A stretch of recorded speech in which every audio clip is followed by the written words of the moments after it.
ఓం శ్రీ మాత్రే నమః. ఇప్పుడు తెలియజేసే అంశము, అతి త్వరగా సంబంధం కుదరాలి అనంటే తప్పనిసరిగా ఇప్పుడు నేను చెప్పబోయే పరిహారాన్ని ఆచరించడానికి ప్రయత్నం చేయండి.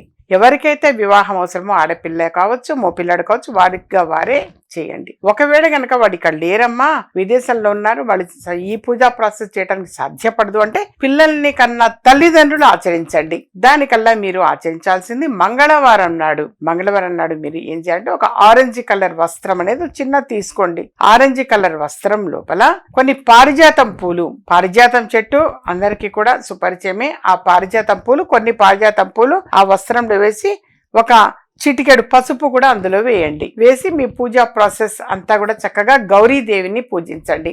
ఎవరిని పూజించాలి? గౌరీ అష్టోత్తర శతనామావళి, శివ అష్టోత్తర శతనామావళి, ఈ రెండు తప్పనిసరిగా చదవాలి నాన్న. ఈ రెండింటికంటే ముందు గణపతి అష్టోత్తర శతనామావళి చదివి గౌరీ అష్టోత్తర శతనామావళి, శివ అష్టోత్తర శతనామావళి కూడా చదవండి. చదివిన తర్వాత అది మూటగా కట్టండి. కట్టి అమ్మవారి ముందు పెట్టండి.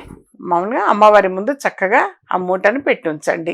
మళ్ళీ మరుసటి రోజు కూడా అలాగే పూజా ప్రాసెస్ చక్కగా మీరు ఈ గణపతి అష్టోత్తరము, గౌరీ అష్టోత్తరం, శివ అష్టోత్తరం చదవండి. చక్కగా పూజా ప్రాసెస్ చేసుకోండి. చేసుకున్న తర్వాత ఏదైనా ఇంత నైవేద్యం పెట్టండి. బెల్లం ముక్కనో, పండు, ఫలమో, పాలు ఏమన్నా నైవేద్యం పెట్టండి. హారతి ఇవ్వండి. మళ్ళీ మరుసటి రోజు కూడా అది మూటని మాత్రం అలాగే ఉంచండి. ఉంచిన తర్వాత మంగళవారం నుంచి సోమవారం వరకు చేసి సోమవారం నాడు దాన్ని తీయండి. తీసి ఎవరి తొక్కని ప్రదేశంలో కావచ్చు, పారే నీటిలో కావచ్చు వదిలేసేయండి. మళ్ళీ మంగళవారం నాడు యాజ్ ఇట్ ఈస్ చేయండి. అమ్మవారి దయ వల్ల ఈ రూపగానే సంబంధం కుదిరింది అని అంటారా, మీ కృతజ్ఞతలు తెలియజేసుకోండి అమ్మవారికి చాలు. ఆ ప్రాసెస్ మాత్రం కంపల్సరీ చేయండి. ఆ విధంగా చేశారు అంటే మాత్రం డెఫినెట్ గా శుభవార్త వినే అవకాశాలు ఎక్కువ ఉంటాయి.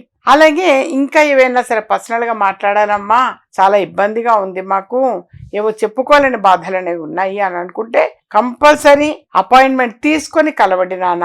రాలేని వాళ్ళు ఉంటారు, ఇప్పుడు వేరే ఊర్లలో వాళ్ళు రాలేని వాళ్ళు ఏంటైతే పోస్టల్ సౌకర్యం అని అంటారు, అంటే ఫోన్ అపాయింట్మెంట్ అనేది తీసుకోండి. ఫోన్ అపాయింట్మెంట్ తీసుకున్న తర్వాత ఏదైతే మీకు అవసరమో అనేది నేను పోస్టల్ ద్వారా పంపించడం జరుగుతుంది. మీరు కంపల్సరీ వస్తువు ఉంచాలి అని అంటే మస్ట్ అండ్ షుడ్ అది తీసుకోండి. చిన్నదే, పెద్ద పెద్దవి ఏమీ తెలియజేసేది ఉండవు. ఒకవేళ గనక జాతక పరంగా ఈ వస్తువు అవసరమా అని అనిపిస్తే మాత్రం తెలియజేస్తాను. అది పోస్టల్ సౌకర్యం ద్వారా పంపిస్తా. ఫోన్ అపాయింట్మెంట్ తీసుకున్నటువంటి వాళ్ళకి, లోకల్ వాళ్ళు ఏంటైతే డైరెక్ట్ అవ్వచ్చు, యథార్థంగా నాకు ఊర్ల నుంచి కూడా స్పెషల్ గా అపాయింట్మెంట్ తీసుకునే సంప్రదిస్తారు.